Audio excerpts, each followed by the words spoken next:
in this. I had the opportunity when I was working at Merrill Lynch. My boss called me in one day, and for some of you probably realize when a boss calls you in, not normally that good. It's usually not a good thing. Yeah, so she calls me into her office and she says, close the door behind you. That's when I knew it was not a good thing. And she said, we need to speak about your professionalism. So let me just say for a second what I used to do at Merrill Lynch. I was Vice President of Leadership and Development at Merrill Lynch. So we trained all of Merrill Lynch's branch office leaders and home office leaders. So we got to meet with the top echelon in Merrill Lynch, including the presidents, the CEO, because we would introduce them at these speaking things.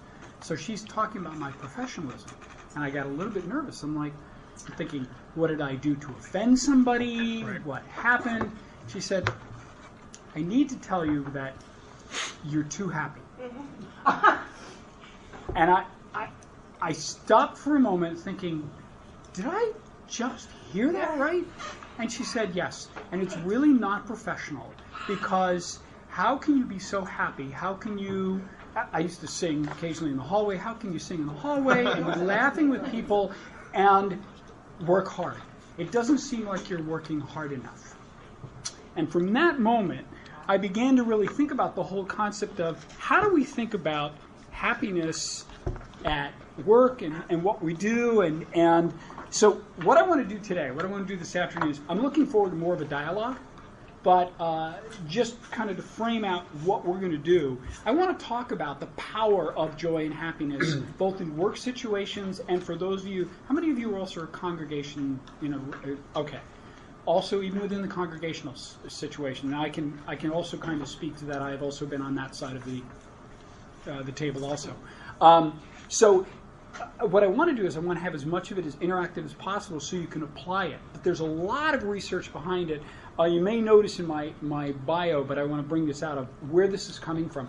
I'm fascinated and have been fascinated for years with achievement, with why do some people achieve and some don't? How do we unleash the best in everyone? So much so that at 50, I went back to UPenn to get a degree in positive psychology.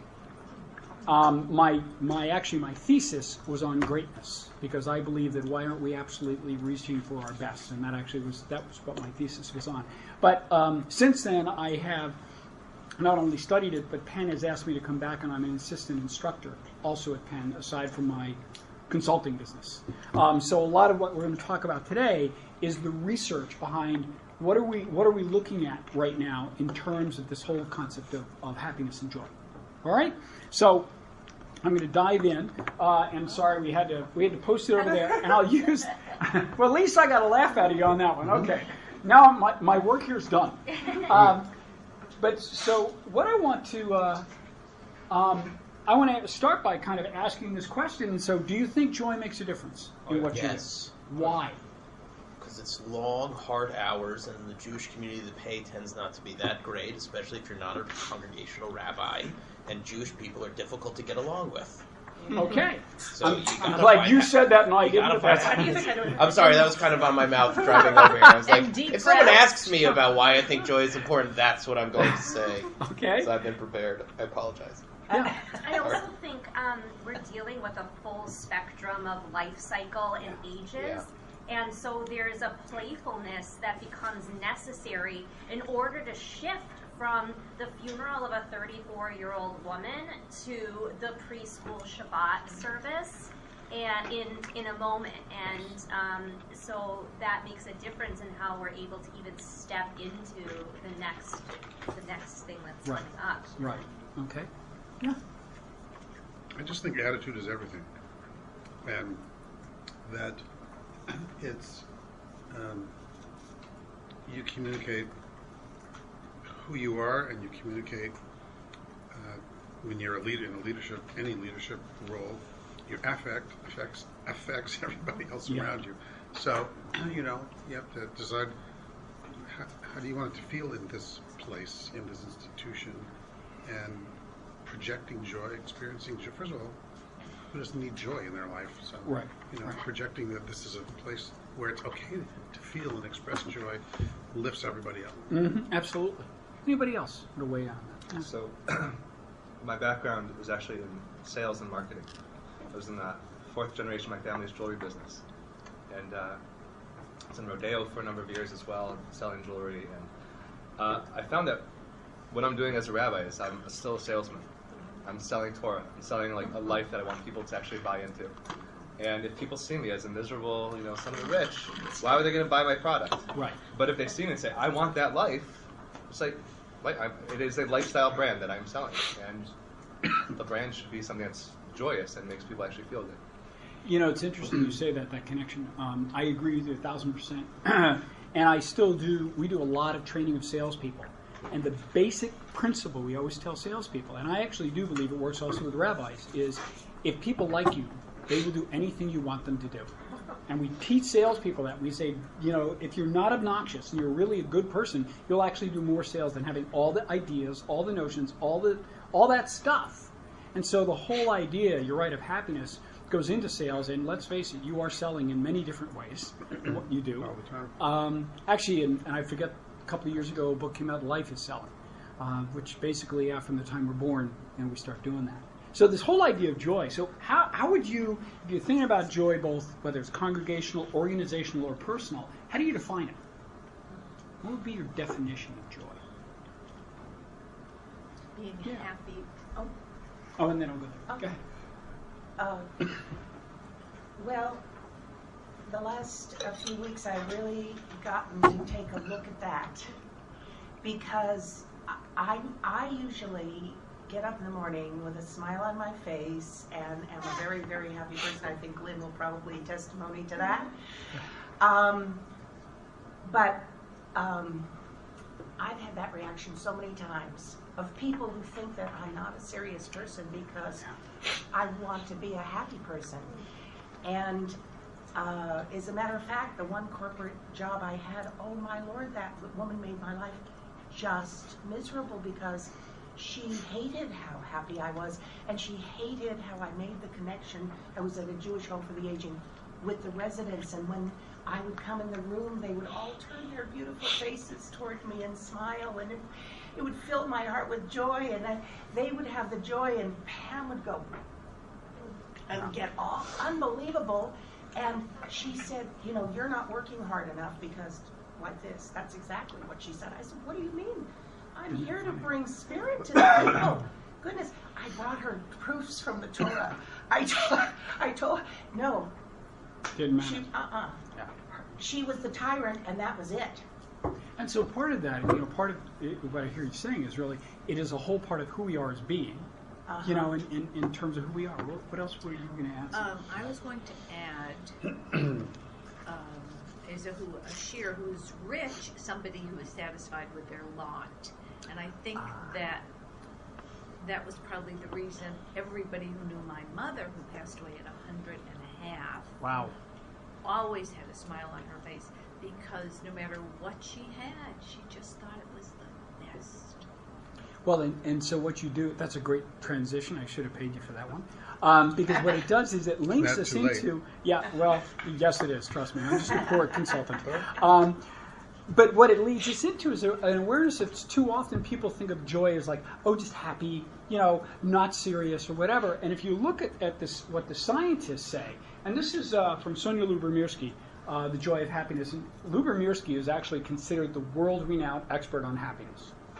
And she does, when you meet her as a scientist, she's not kidding around. I mean, she does real good, deep scientific studies on this whole concept. But if you look at her, and she talks about that within psychology, joy and happiness are used interchangeably. So, she uses both words. But it's interesting because it also goes to what you were just saying. Experience of joy, contentment. So being content in what we have right now and who we are. Positive well-being. Overall, am I enjoying this moment I'm in? Am I enjoying what I do? Combined with a sense that one's life is good, and I love this, and we'll talk about it, meaningful. Is what I'm doing here, does it have meaning and worthwhile? Worthwhile not only to myself, but to others. And if you begin to look at that, all of a sudden you have some real tangible evidence or real tangible areas where you can then start applying strategies. Because when it's just happiness, I have to admit, I've actually written articles and been published kind of against happiness alone. because it's so subjective and it can disappear in a second. But if you lift someone's well-being, if you help somebody realize that they have meaning in life, that's much more powerful. It leads to happiness. So I always say it shouldn't be first. We should be working on these basic things first. Yeah. You know, it's funny that you mentioned this definition of joy, because I remember an article coming out a couple of years ago now. It was very, I felt poignant for me as being a new father, right? At the time we had just had our second kid, and so we were just really stressed out and exhausted, both working and all that stuff. And, it said something about parenting, how it's about all meaning and no joy, right? And that's actually what people should strive for. It was actually a really popular article that people found really practical in the sense of saying, like, look, this is a lifelong thing, right? And it goes in swings, a lot of like you were saying. And what you have to really strive for is that there be meaning in it, right? Because it's not always going to be happy, right? You can't expect that every day of parenting is going to be sunshines, because it's not, right? 3 a.m. when your kid wets his bed and throws a fit because he doesn't want to go back to sleep in there, right? It's not joyful, right? But getting through that, right, and finding that infinite power of patience that God provides, whatever it is, right, is meaningful. Yes. Right. So I'm kind of curious to know, what you think about that, in terms of this whole thing. That sounds like that the all joy, no fun. All joy, no Yeah. fun, something And like you that. know All what? joy and lots It of seems meaning. like joy is more something like that. macro, and what you're talking about is more micro. Well, it's clear from this, thing that, there's a formula that gets to joy. Right. Right? I think that article suggested that joy and meaning are kind of on the same plane. Right. Right? And it is interesting you say that. So because this is a group of more scholarly people, I'll take a bit of a left-hand turn into something. Where they originally came up with some of these ideas goes all the way back to Aristotle. And Aristotle said that the end goal was eudaimonia, or happiness. However, that's not what Aristotle said. Aristotle said, if you live the virtuous life and live your life fully, and if you read through Aristotle, what he meant by virtuous life is things like this, living well, having meaning and everything, you get to happiness. He didn't say the goal was that. He said the goal is living a virtuous life. That will lead you to eudaimonia. Happiness is the byproduct. And that's what happened. They shifted. They made the byproduct the final goal. Right. So what I have found, and I'm not a parent. Sure. I actually think parents are going straight to heaven. The rest of us are going to have to fight our way in. You better. Because you already. Isn't there a study that people who don't have children are happier? It's like a major study. Yeah. I'm sure. Yeah. Right, for that, Wow. probably We for don't. that. Yes. Well, look. Yes, Let's look at the yeah. reality of it, right? That Yeah. I love my job. I love what I do, right? But right. But at the end of the day, you got to go home, right? And you can't always please your kids, and at the end of it, you may also not get what you want out of it for yourself, right? So. And so I want to support what both of you are saying, because I want to go into that study. Here's how they do those studies. And it's a new type of way that they look at people. It's immediate state of being. And so what you have is a pager. And so they might page you and say, how are you feeling at this moment? Put on a scale of whatever to whatever, happy to sad. And so when they've done that, what they've found is that people with children very often rank lower than people who don't have children.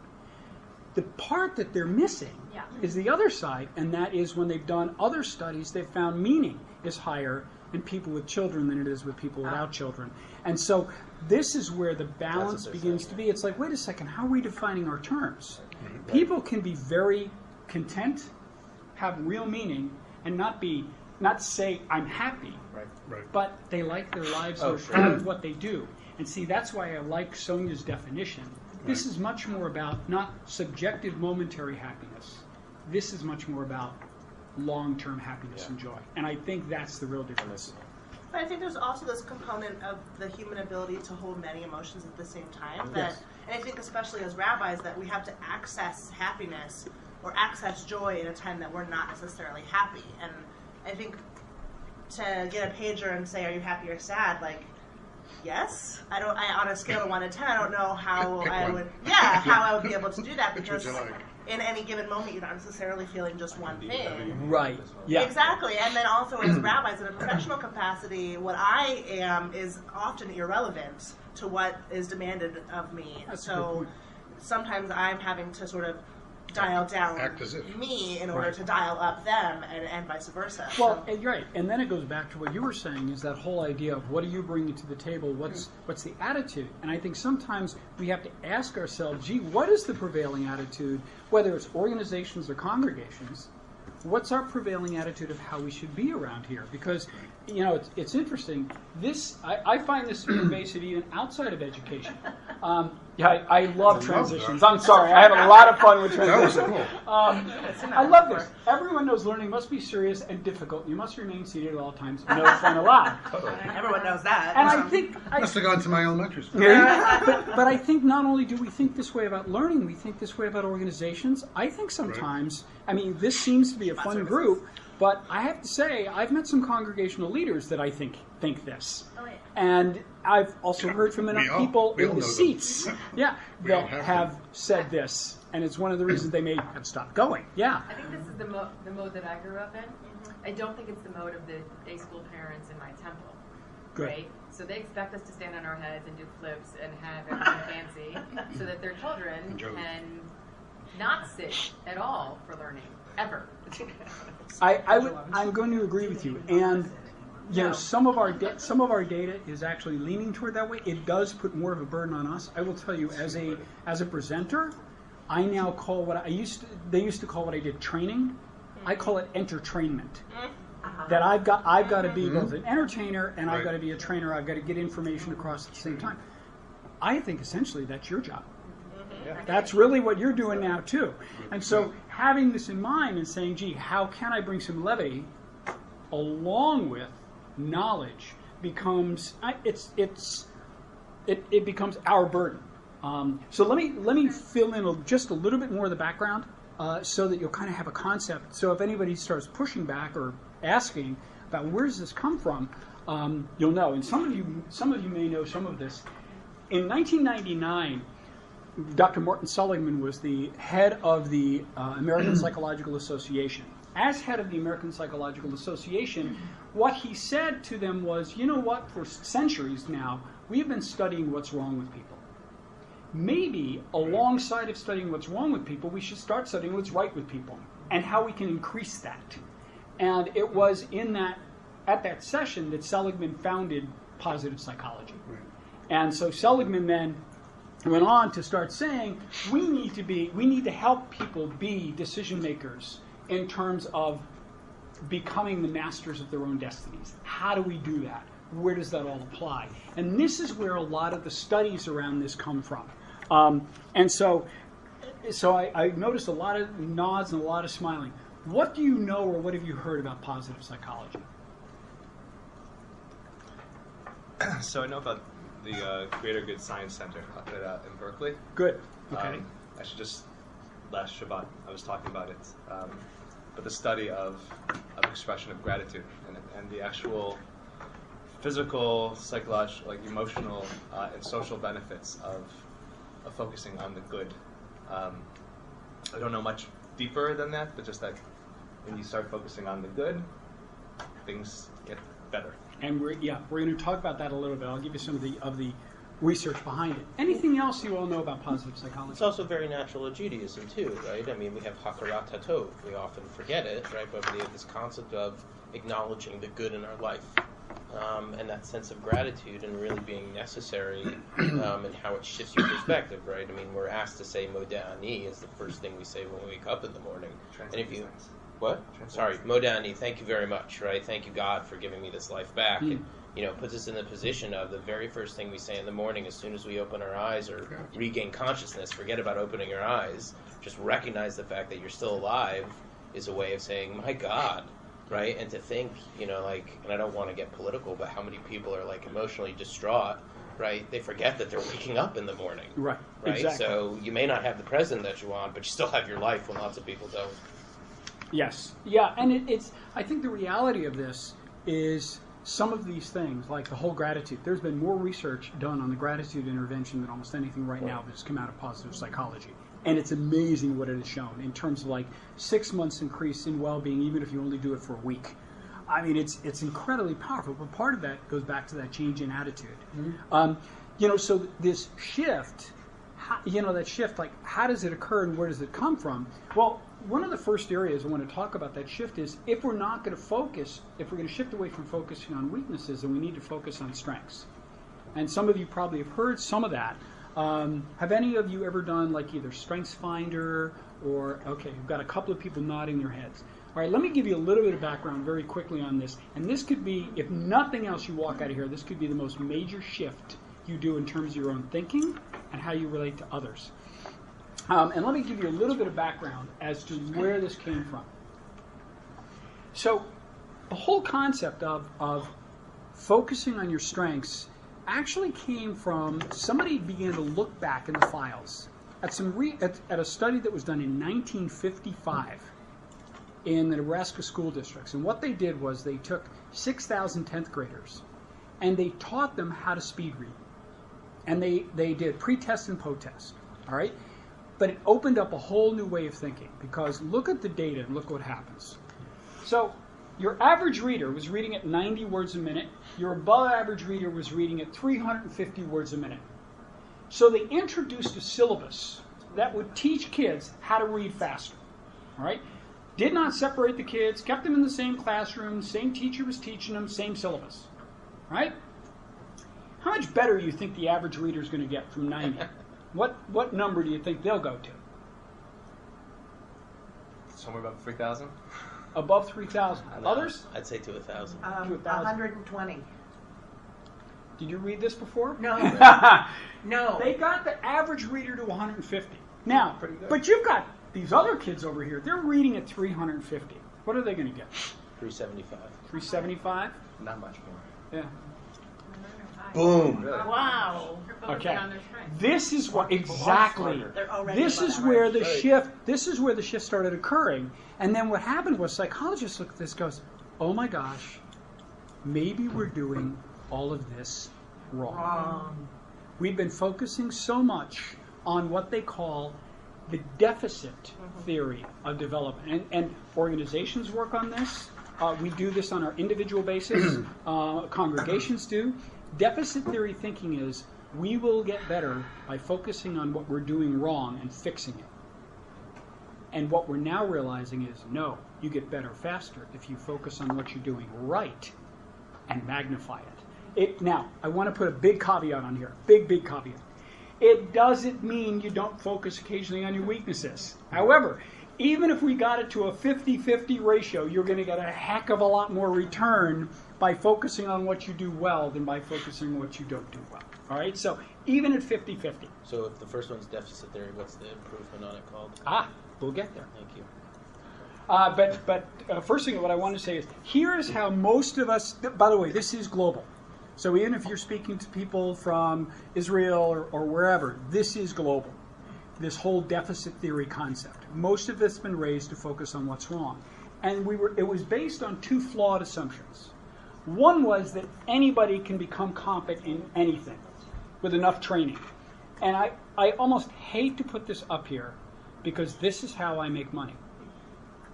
Because corporations, who do they normally send to training?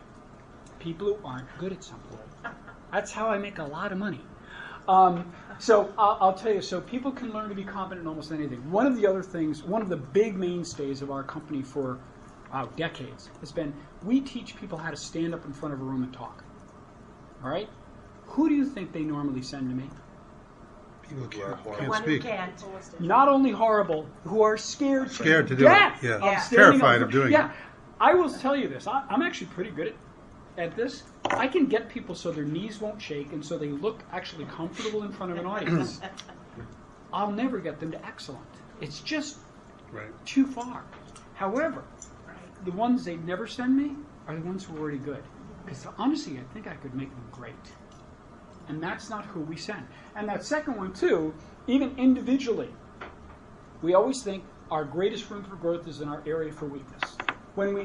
Here's the way I always think about it. If I say to you, it's Gabriel, right? Gabriel, I'd like to give you a little feedback. All right, what am I saying? That's what you're doing well. That would be what I'd say. Yeah. But normally, when somebody comes up to you and says, "I'd like to give you a little feedback," what do they You're not mean? performing up to snuff. Exactly. You're not doing it right. Let me tell you how to do it right. Even our word feedback has been hijacked by this whole deficit model. And so if somebody says to you, I'm going to give you feedback, and they give you all good feedback, what do we normally, I hear this all the time. People normally say, that's great. Now tell me what I'm doing wrong so I can get better.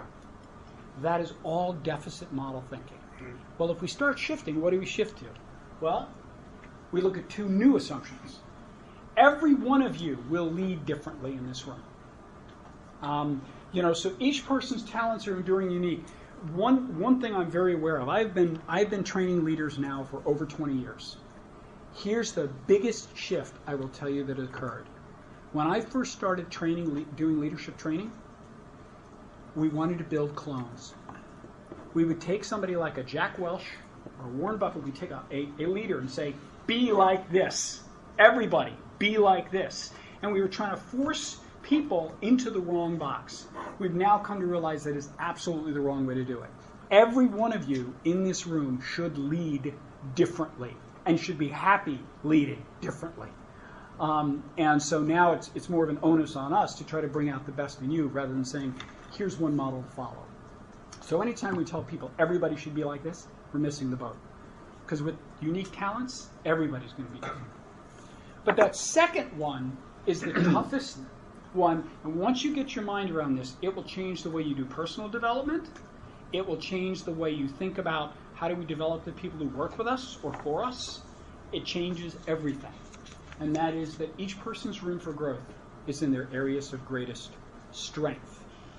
And that begins to change it. Now, the one caveat, and then I'll answer your question, one caveat I want to put on this is, when you're talking about young kids, and I'm going to disagree with some of my compatriots in this, I think up to a certain age, you are so flexible, you're so malleable, that you need to work on some of the weaknesses, because actually you might uncover a strength in there.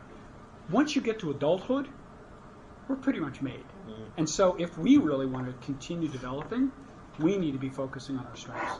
Go ahead. That was more or less my question. I had a feeling. But to take it a little bit further, which would be, how much of one's time should be? I assume you don't just ignore your weaknesses. If somebody says, Rabbi, you were horrible getting back to my emails, like, I need to figure out something, like some... Great point. But like, so, do I just say, but I'm really good at answering the phone, right? Call me. Which is actually more or less what I do try to find ways to compensate, but at what point, like, how much of my time should I actually, or should anybody spend on trying to work on those weaknesses? Okay, so two things I'll offer you, and you can use this personally, and you can use this also with people with whom you work. I call it, if within your responsibility, or the person you're working with, if it's within their responsibility, that it's critical. That's what I call an iceberg weakness. In other words, if you don't deal with it, it's taking the ship down. So it might be that you hire somebody to fundraise, and you find that they're scared to death of speaking to anybody with a large amount of money, which, by the way, I have seen. I've seen people in financial services hired who are afraid to speak to rich people. I'm thinking, that ain't going to work, and he does it. Probably not a good match. So that's what I call an iceberg weakness. So if you see something, if this is critical for my job, that's a weakness that absolutely has to be addressed. In terms of the rest of the ratio, you see other weaknesses, that things like, oh, you don't get back to my emails that quickly or whatever. What I think of, I always think about the 80-20 rule. And so if you spent 80% of your time focusing on your strengths and only 20% on the weaknesses, you probably would still get a greater lift, and you're still working on your weaknesses. But it's just 20% of the time. Most of us don't even spend 20% of our time working on our strengths. We don't even spend 10. We spend almost zero. We just focus on weakness.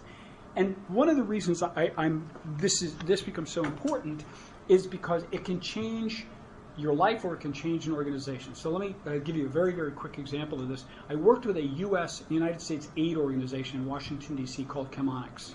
I didn't even know before I started working with these organizations that when the United States says we're going to dedicate this amount of money to aid people in Africa, that the United States government doesn't do it. They hire organizations to disperse the money. I never knew that until I started working with Chemonics. Chemonics' rule is everybody that gets hired into our company has to be able to do everything well. So I had the opportunity working with Chemonics, and I said to them, challenging standard. that is not, I said, that's not a tenable standard. It won't work. You're going to burn people out. They're going to be unhappy. That really you need to focus on your strengths and assign people how do they play to their strengths. One of the regions, the executive board was very nice. They were like, yeah.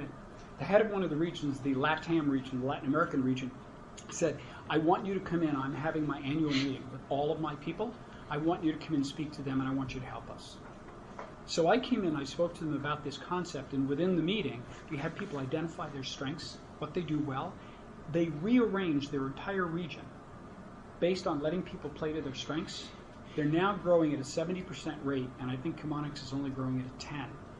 And their rate of, wait a second, where is it? The rate of, where did I put it?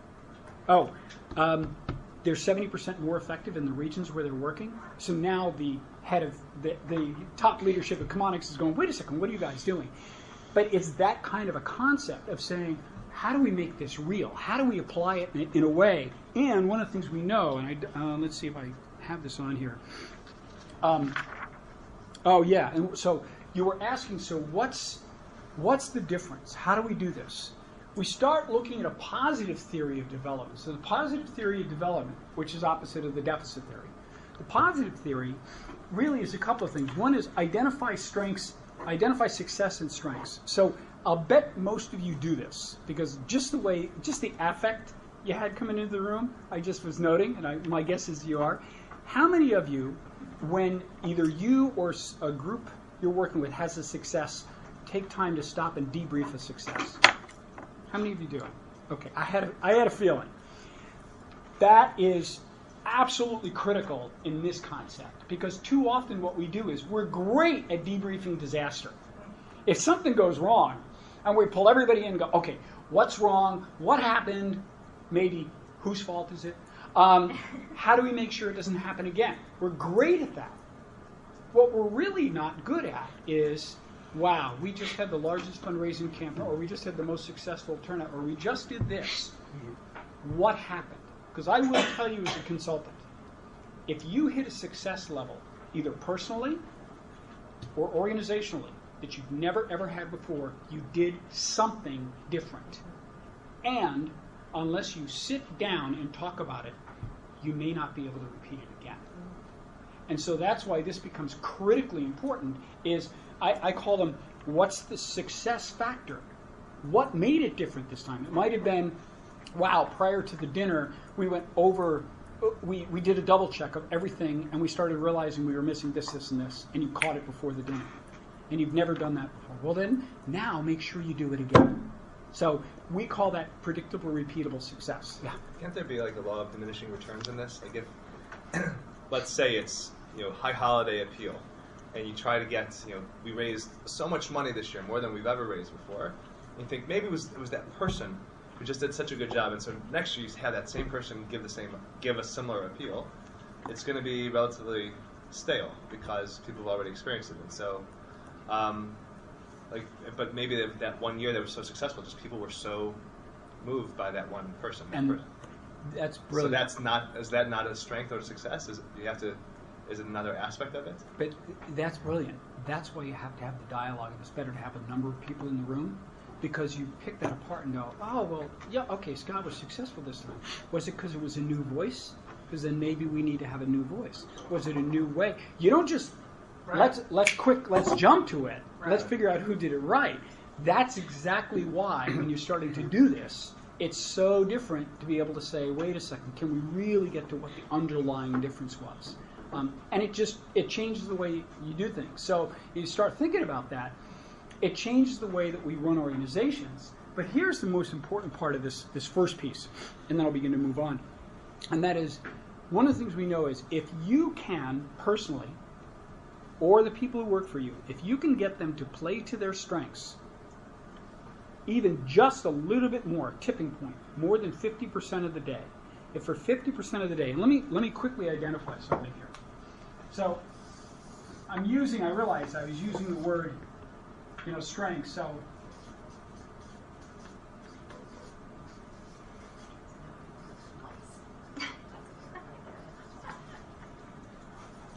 So, if you have something that you like to do and you're also really good at, that's a strength.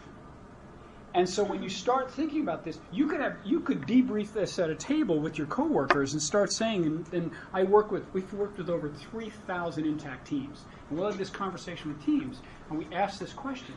And then we start reorganizing the work based on who likes to do what and who's good at it. You can get productivity in a group just to skyrocket. Why? Because people get to play to their strengths. Right. Yeah. Except those don't always align. Like, I like to knit, but I'm terrible at it. And so is there like a cap? Well, And how much you play to a strength and how good you're actually ever going to get at what you The do. strengths Like, in the middle. right, but Right, there's yeah, see, like, that's not if a strength. We're playing to our strengths. So you're saying strength is only things you're good at. But No, then no, how no, do you no, both. Yeah, Like the overlap. Right, Plays to your but you're motivations. You're good like, at it, you I hate guess it. maybe I'm like stuck in this deficit model, but I feel like there have to be things that I don't know yet that I'm good at. I don't know yet. Maybe I'm also young. I don't know, but like I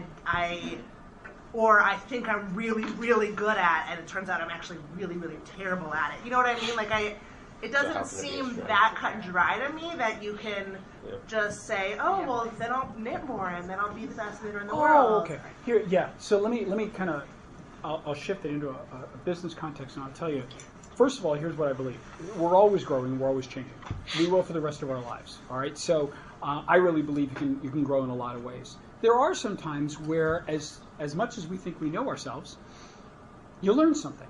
So within our business, I had, and I'll mention it and I'll come back to it. I had taken what's called the Strengths Finders by Tom Rath. All right. On the Strengths Finders, one of my top strengths is strategic thinking, and I was like, I don't do strategic. I had no concept. My business partner said, "Are you kidding me?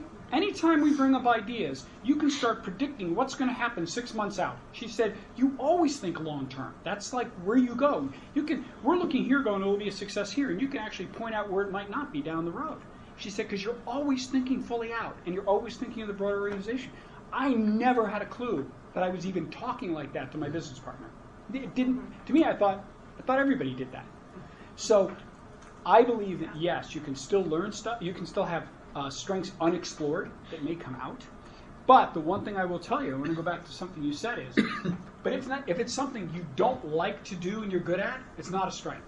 Okay? Because what will happen is if somebody forces you to do it for a long enough period of time, you're going to end up hating this.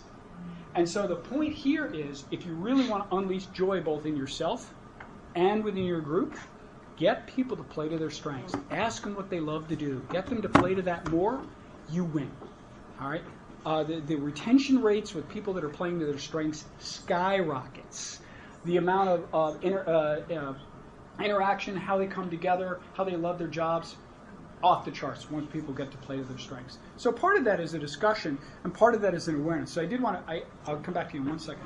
I referenced this twice. If you haven't seen the book, Strengths-Based Leadership. All right, so some of you have. Strengths-Based Leadership by Tom Rath. I think it might be on mine. Is it on there? Good. Okay, it's on the research page. I tried to put as much. Even this morning, we got into all these. I was referencing books that weren't on there. I read constantly. Strengths-Based Leadership by Tom Rath. What it does is it asks you a lot of questions and identifies what your style of leadership is. And they've actually begun to identify 4 overarching different styles. But one of the things I like about Tom Rath's work and how good he is he'll identify 5 top strengths, but it's how the strengths interplay that will actually change your report. So it's really, really interesting. If, however, you want a free one, there is a free strengths test. I don't know if I have it there. It's called the VIA Strengths Survey, and if you put that in Google, VIA. VIA. VIA Strengths Survey. If you put that in Google, it'll pop that up. That anybody can take. That one is psychological. It will show you what your psychological strengths are. All right, Meaning what you believe you're good at, or what? Tell me what you mean by psychological strength. I will tell you this.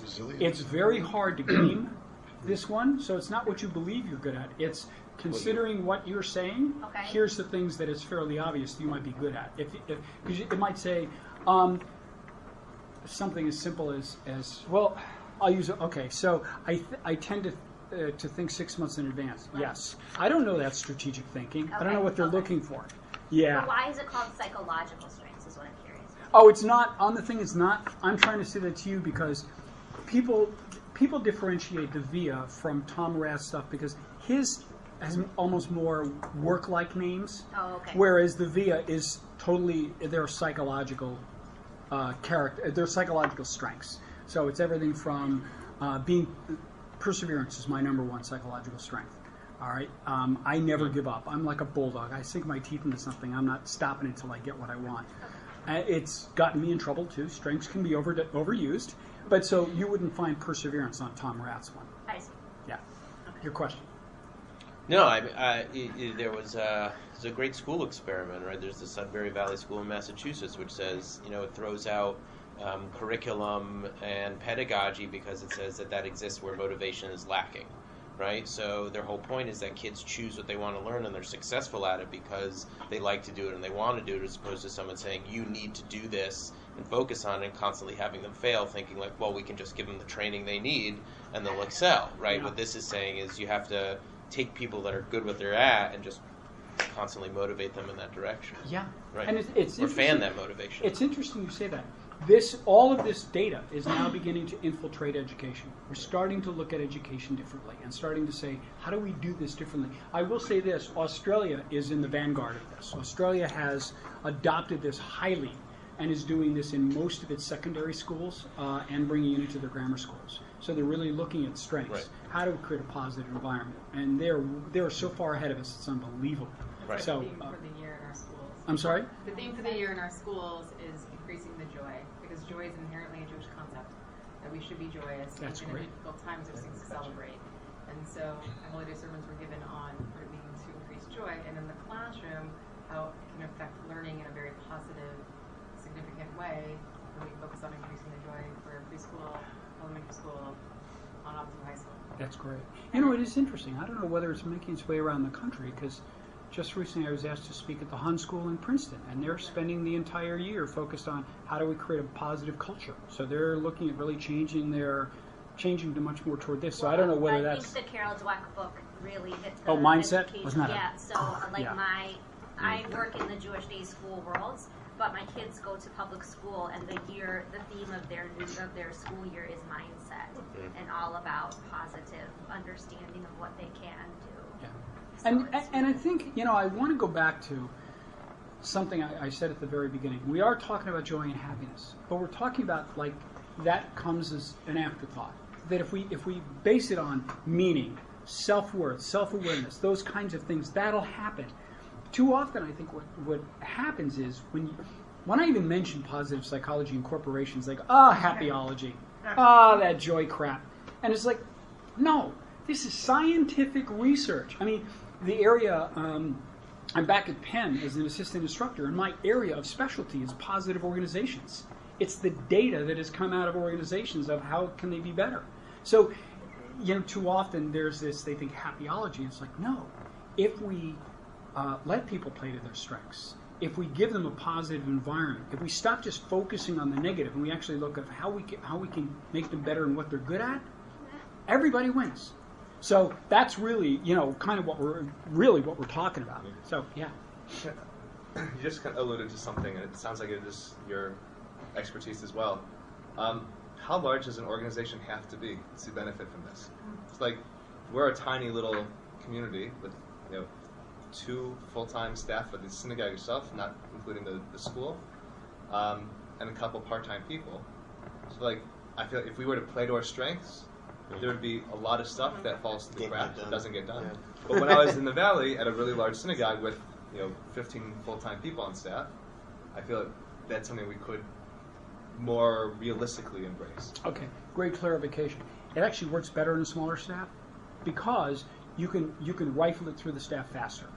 In the larger organizations, we get a lot more pushback of people that are absolutely set, no, you need to focus on weakness, and they will fight it and they'll undermine it. So, having said that, however, I want to go back to what I said before about the stats, because I said them very, very specifically. If someone is allowed to play to their strengths at least 60% of the day, if you assign them work they don't like to do 40% of the day, they still can be happy in their job because they get to play to their strengths 60% of the day. It's when you flip that you get the unhappiness. So when you're talking about in your small congregation getting things done, it's still like, okay, how do we rearrange this so that people are playing to their strengths, getting to do what they love to do, are happy doing what they love to do, all right? Okay, now that we've got that, all right, we've got all these other jobs here. Who wants what? Because we got to get them done. And I've worked with small teams with this, incredibly effective. I would say it's easier to do it with a smaller group than it is with a larger group. Because with a larger group, you get kind of this. I mean, it doesn't mean you ignore the things that have to get done just because you don't like doing them. Right. If they have to get done, they have to get done. Yeah. Someone's got to do them. But, you know, where your focus is and where your mind, it's also, again, the attitude. It's your mindset. If you're like thinking about what are your strengths and conscious of it, it increases your satisfaction level because you're conscious that, I'm doing the thing that I love to do. You know. As I leave this one first piece, I will say that this is possibly the toughest thing to change our own mindsets on, because most of us, and this is a room full of people who have achieved. We're achievers. We've gotten things done. We've gotten our education. We've going from cantor, rabbi, the whole. It's like we get stuff done, right? At the end of the day, even in our own personal development, to say to ourselves, what did I do well today, and why did it go well? All right. I know. That's exactly what I'm saying. This is also about your joy. And am I playing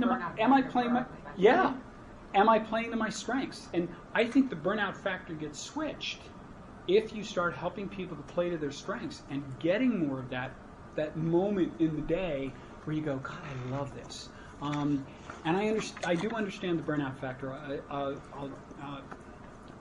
shift my secret identity prior to Merrill Lynch was I was a Roman Catholic priest. So I was a Capuchin Franciscan friar, brown robe, white cord, sandals, beard. I went from that to Merrill Lynch. Figure that one out. But I also ran a parish. I ran a parish for 9 years. So for those of you with a congregation, I totally understand. And the days that I got to play to my strengths, which to me was, you skimmed over that. Yeah, well, it's you'll see a master of divinity down there. Oh yeah. So the days that I got to play to my strengths, which was interacting with people and doing and standing up and preaching, I was on cloud 9. The days that I had to do the administrative stuff of running, and at that point we had a staff of 5, and we had like 33 volunteers or something. Dealing with that, or if somebody was talking about firing people, okay, those are the horrible days.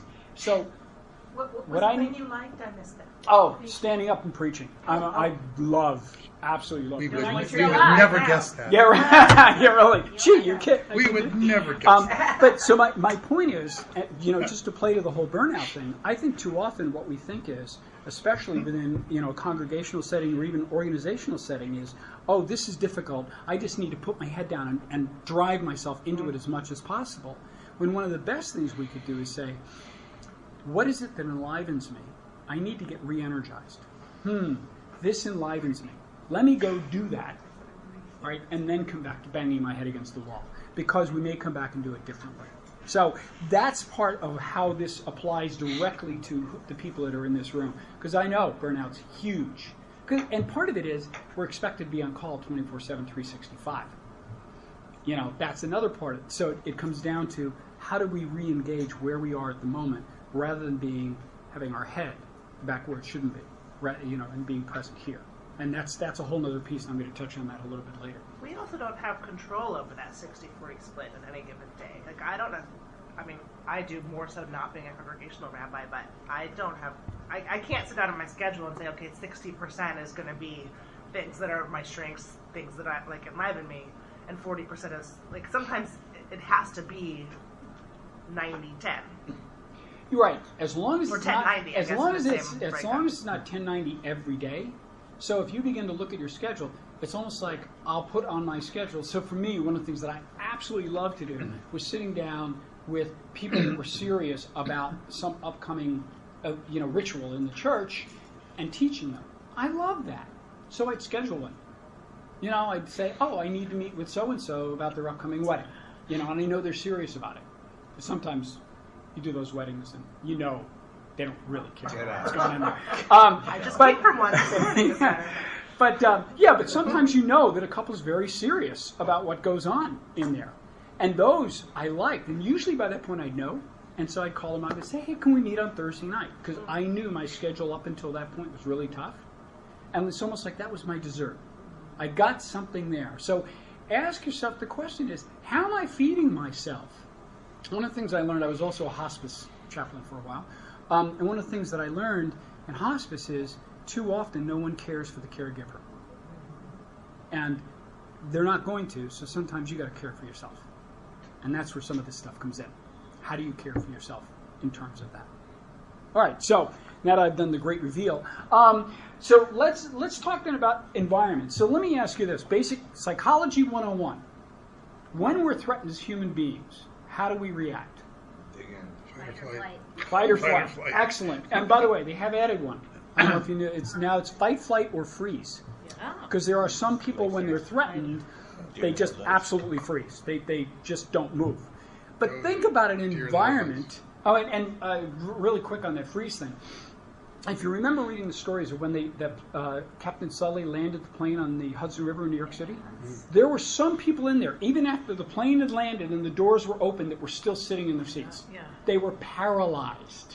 And so that whole thing about under threat, some people just will not move. But think about an environment where it's threatening. So think about an environment where people are either afraid of their jobs or they're afraid of their boss. And this one I hear a lot. They're afraid of their boss because they're afraid their boss is going to yell at them. How are they going to react? Fight, flight, or flee? Or hide. So they're probably not going to They hide. or hide. Yeah, that's the flee. So they're probably not going to fight, or they wouldn't be in the job long. So what are they going to do? They're going to flee, or they're going to freeze. You get lack of productivity. So then, what happens if we begin to shift the environment? Well, it's interesting. All of us know fight, flight, or freeze. Has there been a theory developed for the opposite side? And the answer is now yes. So Barbara Fredrickson has been working on this, and they're now finding more and more data. Fredrickson came out with this in 2008. And what she started building on, she started studying people who were in positive environments. So environments that enriched them, or at least respected them, gave them good positive feedback. And she said when they were in these environments, what she found is they would broaden their thinking. They would be open to novel thoughts, activities, relationships. So that's the broaden part. And then what she also found is they would actually start building on their own skills. And so she called it the broaden and build theory. And we're finding more and more that when environments are created where people are, it's not a threatening environment, where they're more sheltered, that this happens. So let me give you two examples. Is it sheltered or safety? Safety, thank you, Okay. thank you. Because you're right, safety. So the two quick examples I can give you. So I've had the opportunity of working with both Apple and Oracle and Microsoft with their creative divisions. And what they do is they'll set these people apart, and what they say is, it's fine to fail. Fail free to fail. You're protected. Do what you need to do. And these are the creative people. Well, what happens? Well, then they're like, great, I'm supported. I can do this. Now, I'm not saying you got that same environment where you can say to people, oh, you can do anything and, there are no repercussions. Probably not.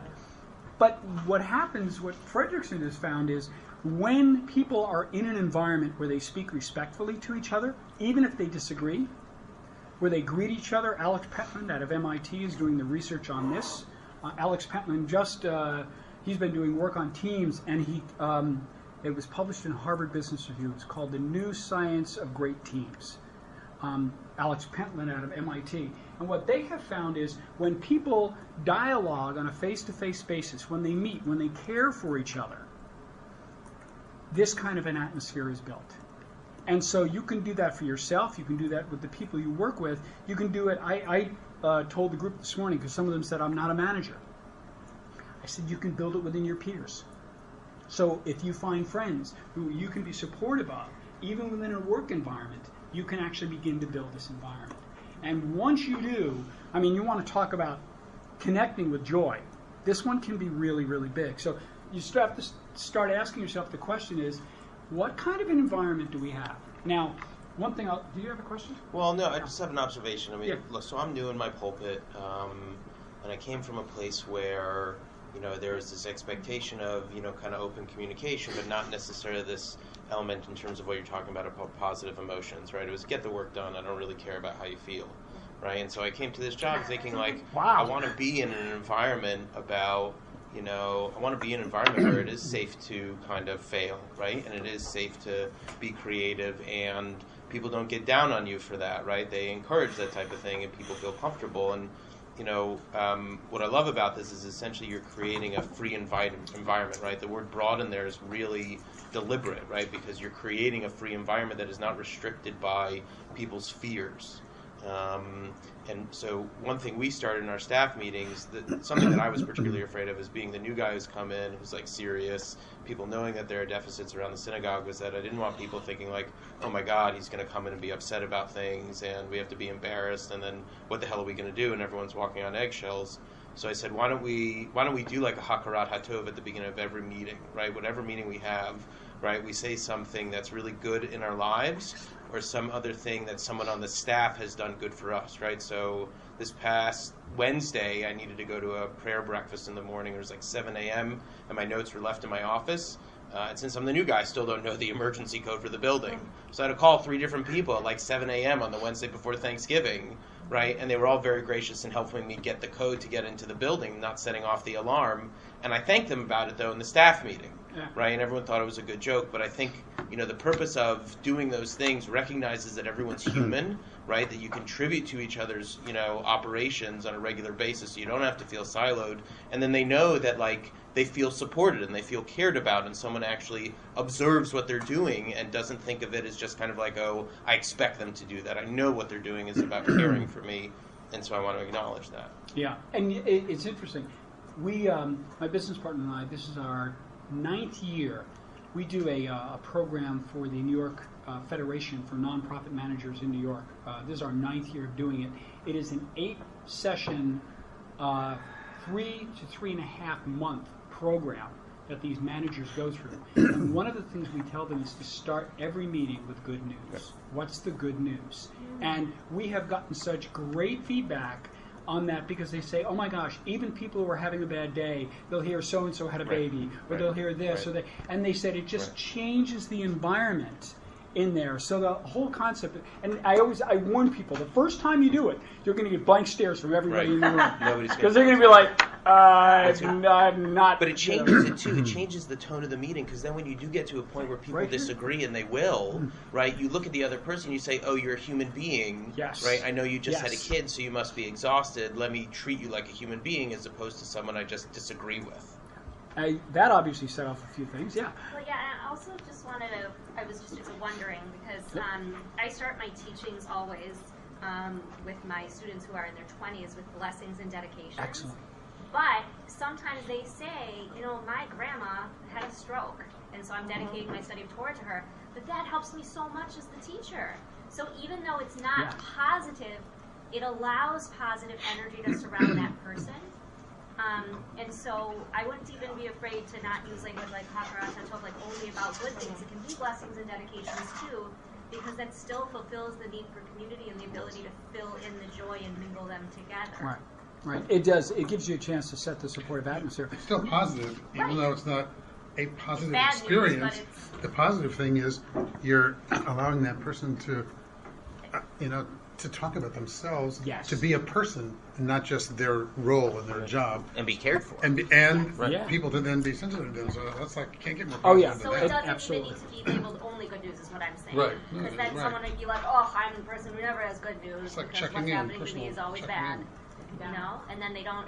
That's a good point. So it's a That makes a good point. Is it a personal blessing or dedication? That's what I just call it blessings and dedications. I do it before the blessing for Torah study, and even if I'm not necessarily teaching something super duper Jewish, it's still, if that's just my routine as a teacher. And I also like your choice of the word dedications, because it's almost like I want to dedicate this time to so and so. That might be negative, but it's not seen as bad news. No. It's seen as dedication. Right. So I kind of like It's that. for healing. That's It's No, like you give them the your- chance to your feel grandma good like about that. it. That's what it hospital, is, so right? you're- To make meaning I out like of it. that. And also, That's nice. it actually allows the person, who says, well, my grandma, blah, blah, blah, to bring their whole self into the room. That's right.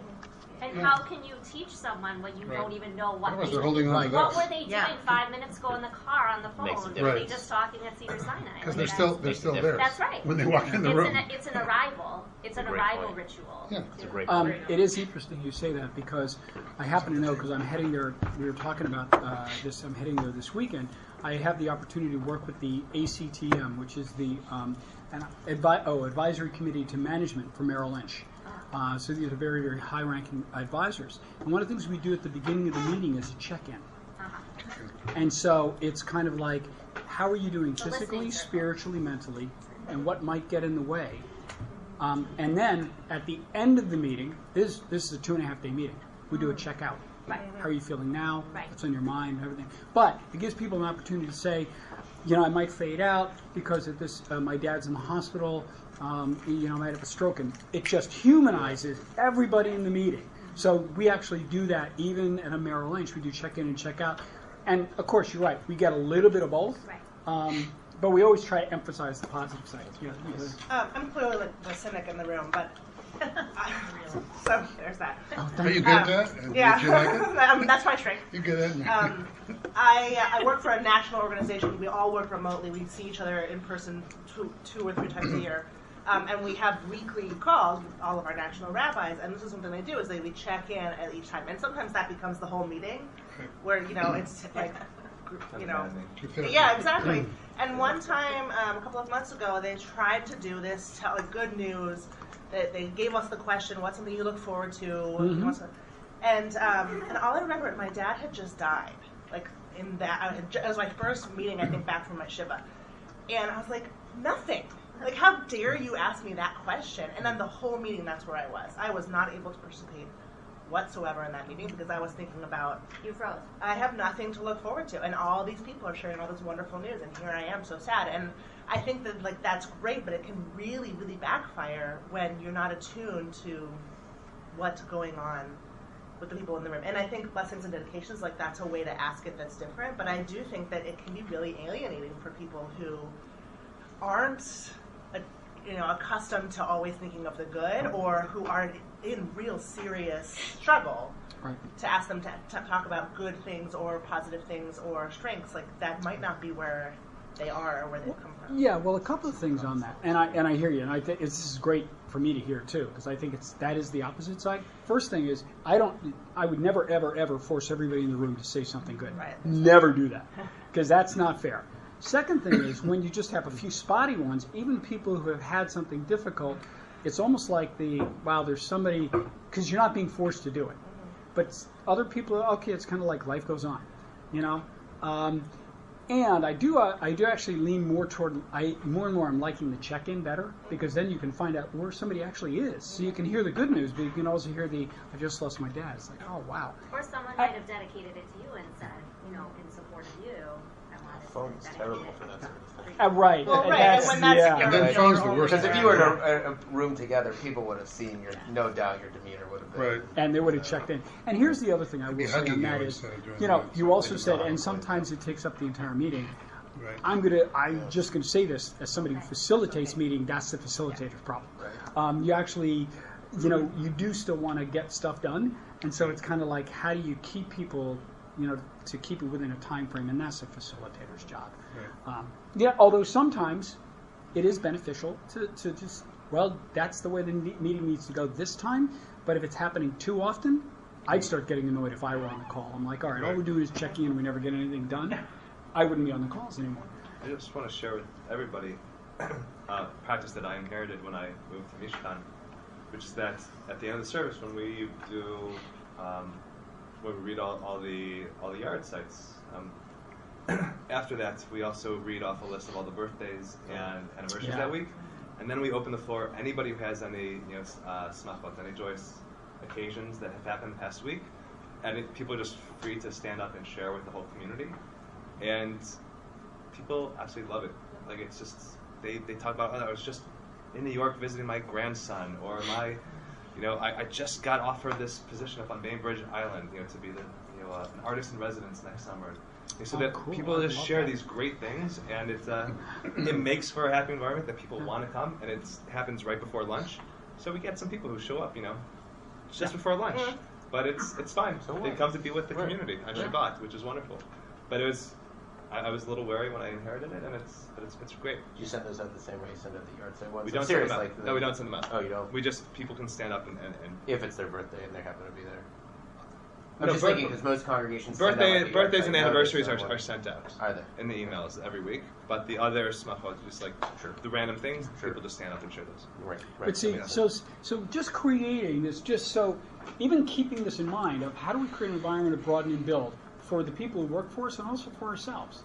Do I have enough support? We were talking about that holiday of burnout. Do I have enough support? Am I caring for myself so that I can have this environment so that I can grow? And part of growth is this. How many of you have heard of the concept of flow? Okay, so a couple of you have. Yeah, the whole high holidays around that one too. That was not as well received because we're like, what you talking about flow? Yeah, I know it's yeah. So Mihai Csikszentmihalyi is the expert on this. His book is called Flow. But what his concept is this: have you ever had days when you get so lost in what you're doing, it's just the day flies? Yeah. That's flow. Yeah. And the more you can get into flow during a day, the happier you will be, the more content you will be. But what Csikszentmihalyi did, he broke it down into the scientific theory of, well, how do you get there? So what he discovered is this. If you have a Can you high... imagine having to spell that name every time you... Sounds like three separate names in Every one. time you Isn't said that what your name was? Isn't that amazing? Oh my I know. God. And I'm sorry that I didn't We actually understand. part of the fun was we said when we were studying for our degree, you had to learn how to say this name. And somebody said you have to learn how to spell it. I said I'm not going that far. I mean, it's like, oh Never. my God. Sorry. So if you think about it, so what Csikszentmihalyi discovered is this: so if you've got a high level of skill, so for example, one of the things I'm actually fairly good at is speaking in front of people. But what you're saying is, oh, Scott, we only want you to speak to 3 people, and it's your friends. Most likely, I'm going to be bored. It's like, really? There's no. If you're going to ask me to do that day after day, I'm going to get bored. It's not like speaking to a rabbis. Actually, all right. Total transparency. As soon as I knew I was speaking to a group of rabbis, I was like, cool. Then I can get into some of the data and the resources and research and that kind of stuff because they'll get it. Because the group this morning, Next Gen, I'm like, I probably have to stick more to stories. Forget them. Oh, They God, actually- millennials, don't talk to me. They were a lot cooler than I thought they were. They know nothing about joy or meaning, so forget They were them. great. Yeah. So what he also discovered, what Csikszentmihalyi discovered is this: if, for example, I'm brand new or I'm nervous at speaking, and you say to me, "Oh, we have a critical board meeting you need to speak in front of," and it'll turn the point on whether or not we get the funding next year. I'm going to be up in here. Okay, Yeah. You've given me too much challenge, not out of the skill. But what he found is when you've got skill and it's being challenged to a certain level, you get into that flow. It's like, oh, I'm being pushed. What this means, however, is think about this. You constantly have to think about how do I up the level of challenge. I hate that. Because after a while, your skill gets developed, and you go, I'm good at this. Right. How do you move to the next level of challenge? Can you explain the anxiety realm a little bit more? 'Cause Okay. I don't understand why. Because you're in a group of Jews, so that's But I understand how the skill plays into that. Like, if it's low skill but high challenge, like, why would that cause anxiety? All right, so I'll give you a perfect example of high anxiety for me in my own life. When I was first made pastor of a parish, I was 29 years old. Okay, I had only been in a parish 1 year prior to that, and as an associate, had no idea how to run a parish. Oh, so it's not the requirement of skill; it's your amount of skill. Right, my skill was low. The challenge was up there. No, that makes sense then. I was saying, like, if you have the skill already, but you're just only required to use a little bit of each Oh, that's skill. boredom. That's the boredom part. Yeah, that's the boredom. Oh, So because it's less challenge. being That's the overqualified. skill is high, but the challenge is low. You're going to come It's like the And new I word. get- okay. It's like, An image Yeah. someone suggested to me, when you first start out is, something new, like what you're talking about, low skill, high anxiety, is like you're drinking from the fire hose. Yes. Right? And eventually when you get into it, it's not like that. Yeah. You learn how to do that balance. Right. But part of the challenge becomes when you're overwhelmed with so much of the nitty gritty. It's seriously, you want me to challenge myself even more? But part of it comes down to how can you, within the confines of what you're doing already, how can you up your game just a little bit? Some of it is personal. It's like, how could I push myself a little bit further? Right. How could I learn a little bit more in this area? And if you can find that sweet spot, and again, what Csikszentmihalyi has found is people in flow, they love their jobs. It was so funny, you were talking about the next gen this morning. One of the guys was saying, and he loves his job and he loves what he does and he feels challenged. He said, I'll work 12 hours a day and not even realize I'm doing it. He said, because I just love it. And he said, and I feel like I can keep going. He started talking about being careful about burnout. But he's right now in a perfect position. He feels he's in flow. And he's loving what he's doing. But it's also, I think, because you want to do it. Right? Yes. Like, I read this chapter in a book. It's like the business secrets of Trappist monks, and they talked about how because these guys were making Love beer. that. That's right. No, but they talked. The guy, he interviewed people at Microsoft, and he's like, look, when you've done an all weekend 40 hours straight kind of putting something together for Bill Gates, and you've made your bones at Microsoft, that's when you really that's when you're in it. And his whole point was that they want to do that, right? They're excited about it, so they're going to give you all the time in the world because they want to succeed. It was really fascinating that someone would hunker under their desk for an entire weekend working for someone because they felt so invested in it. That's what I find is interesting about the Jewish community is that everyone in this room is doing it obviously not for the pay. Right? They're doing it because there's something really meaningful. And I believe that, by the way, all the way to the religious school teachers. They have to put up with a fifth grader on a Tuesday afternoon at a full day of school and to know that they're not getting paid that much for it. You have to have something in you that feels really invested about it to put yourself through it. But the proportion of the type of reinforcement or joy or I think care that the average Jewish community gives those people is significantly off. And that's why I find there's so much burnout and turnover, right? And if you think about how you could just care for these people a little bit more, how much more vibrant the Jewish community would actually be. Okay, it's so funny. As you started speaking, I'm like, this is perfect, because this is where we're going to go next. This whole, by the way, I love this. I think this is a great, this sums it up. But this whole concept about meaning. And so asking yourself, and here's what's really interesting, and this is why I love working with nonprofits, because I do the Microsofts and the Merrill Lynches and everything, and their focus is one thing. It's money. Yeah. money. Yeah. Bottom line. You all are changing the world. And that's one of the things that I love about working with nonprofits. And so, but here's the fascinating research. And Bridgespan just did this research last year. When asked within nonprofits, does your organization have a purpose? Over 90% said yes. When asked, same people, if your job was connected to achieving that purpose, No. 89 said no. So you just Yeah, have the- to Or, compromise the I goal. should say, or no, No. or didn't know. No, it's probably because the places are off mission of some kind. And see, I think Yeah.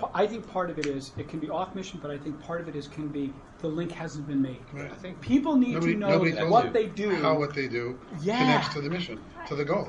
Just But ask yourself the question: yeah. Are you doing so? Why do you do what you do? Is it linked to the mission of your organization? We're talking about the whole concept of burnout. I find burnout happens faster when you don't feel that what you do is valuable or worthwhile or has meaning. And a lot of times that happens is because we're not connected to the organization that we're working for. And if we're not, I've always believed this. I'm now in my 4th career. It's time to get out and go do something else. Once you're not connected to what you're doing, get out and go do something else. Because otherwise, what can happen? It goes back to what you were saying. They're These not people, gonna- they can. you're gonna- But if people really are connected, then they'll go and go and go and go. And by the way, this also is critical, and this is part of your job of getting that word out. It's critical for volunteers. Volunteers will stay engaged as long as they know that what they're volunteering to do is part of a larger mission, of a larger purpose. And so, we need to tell them to go. oh well, that's Yeah, true. that's I mean, true. I really want to That's do an true. entire. I want to do an entire seminar on firing volunteers because No, I thank really you. think that's. I really think that is very difficult to Sometimes they don't know do. that their flow is not really being had, and they're stuck, and they're actually at the boredom level with their skill set, and Right. they just need to go do something else, and they'll be better at it. Yes. Get out of my Yeah. way. So, and this one, I'm not going to spend a lot of time on this because I figure where you are and what you're doing, this one connects with you. Two more things I just want to add, just very quickly. And one is, this is fascinating. So, and this is something to encourage, and it's so funny. Major corporations ran away from this. And that is, if people have a friend at work, and I want to take out the word best in there, that actually shouldn't be in there. Have a friend at work. Doesn't have to be their best friend, but a friend at work. They are much, much more likely to love what they do, stay with their job, to high retention, and be more productive if they have a friend at work. So a couple of things that are happening on this is that the more that, and this is what's really sad when you've got people on telephones, okay? Yeah. Alex Pentland out of MIT is doing the research on teams, and what he's discovering is the more FaceTime we have with people, the better we connect, the more productivity we have, the more we like each other. It's just, and I'm sorry to say that, the sad part is, for the bigger everyone who's walking around doing this? Is that yes. what- Too often we do. Whole culture of this? Yeah, the office next door. Oh, let me send him an Right, email. right. Rather than getting up off my ass and going next door and talking to him, Right. and yet it's having this culture of getting together. So a couple of things very quickly that they're finding works. The JCCA headquarters in New York, we were doing some work. We do a ton of work with JCCA. And they know a lot of our research, and so it asked for some of the research on this stuff. So we gave it to them, and they just had a grant, and they redid some of their space, and they created a central eating area where they suggested that everybody come to take in their lunch and eat, donated at your desk. So the CEO, all the staff people, even the maintenance people end up showing up together Nice. at lunch, and what they found is that when all of a sudden we're making connections we never made before. We're talking about projects and going, oh, wait, you're doing that? That works with this over here. They said, we're finding new things about each other we never ever knew. And it's all because they started looking at this research and saying, where can we have a central place to get together? So what Pentland has done is he's actually forced it. So in some office places, what he's done is say, okay, put the coffee and juice machines in a central location so that everybody has to go to them. Same thing that they found is that people going to get a cup of coffee, chatting with other people about what's going on, increases the camaraderie, increases how much people like each other, and there's more creativity. So they're trying this. They did that with the coffee machine. They did it with the printers. Let's put the printers in a central location so when somebody hits print, they have to actually go get it, and they might actually have to talk to somebody.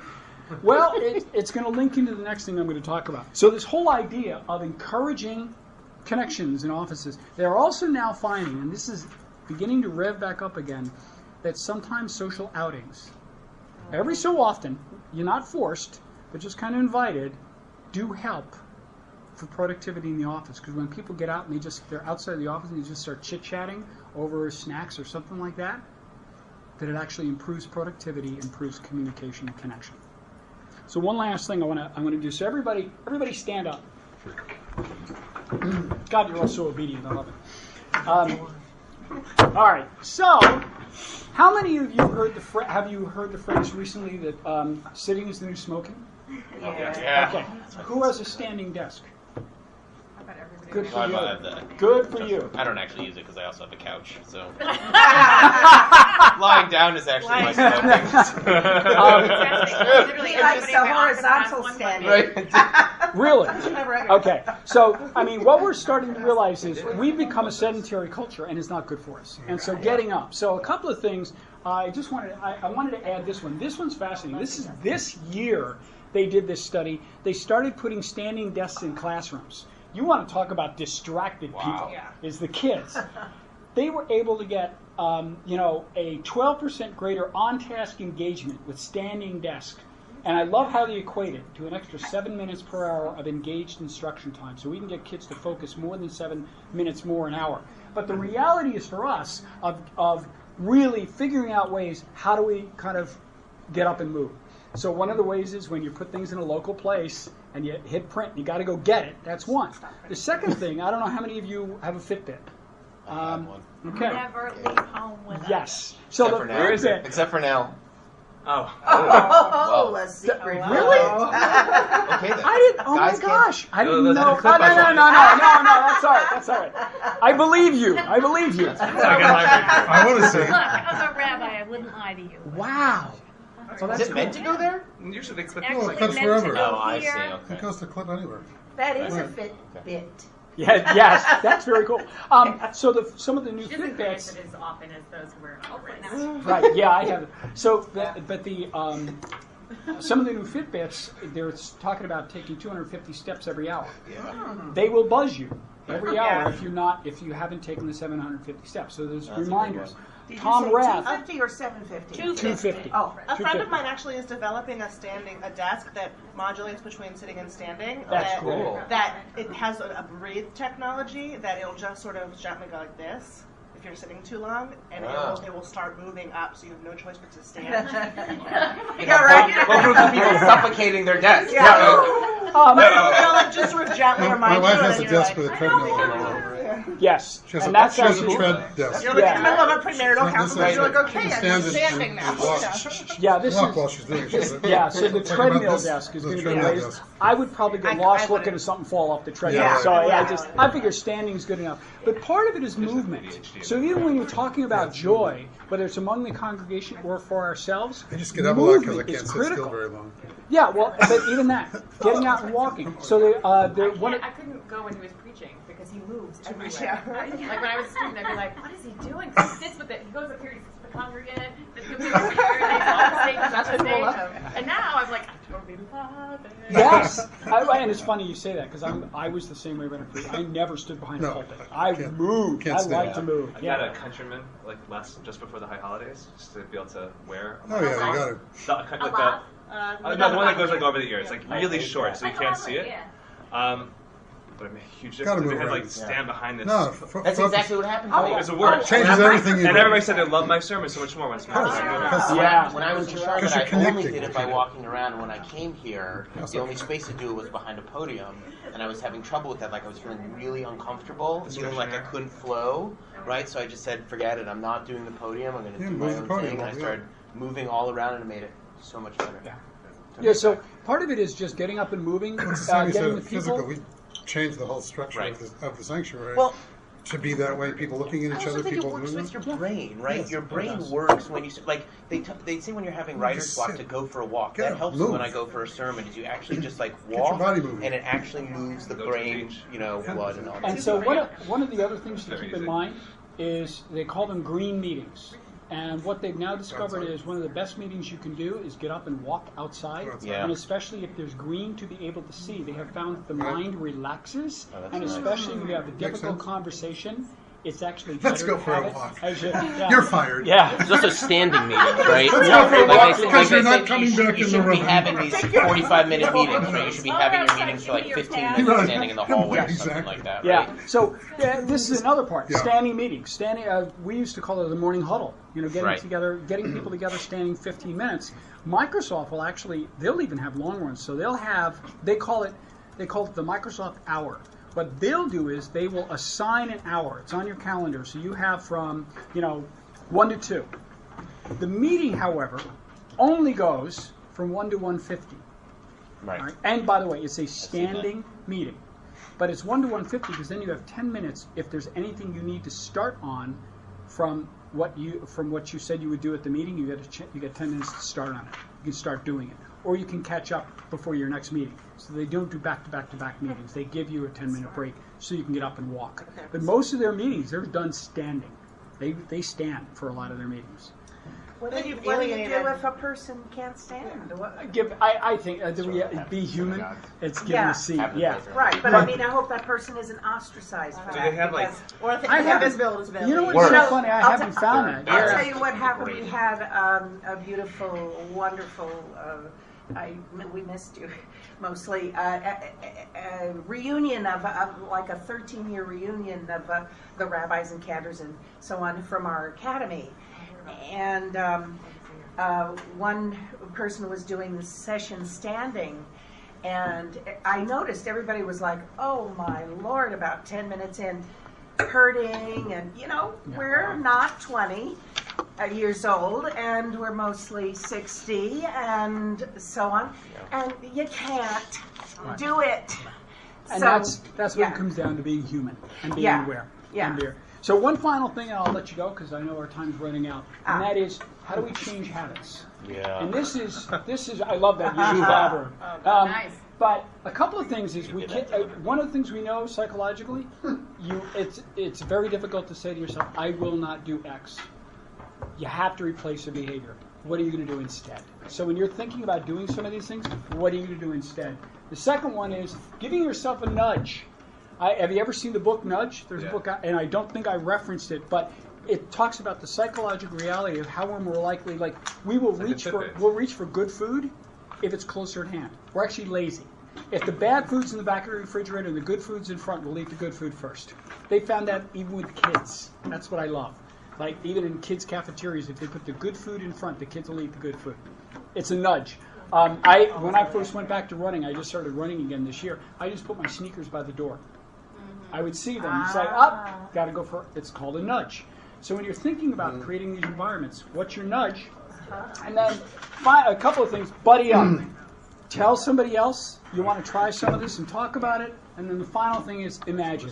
Think about how different life could be if you started doing some of this. So I'm I always try to be very conscious of time. Thank you. This has been so much fun. You guys were so much. Thank you, Scott. We needed more time.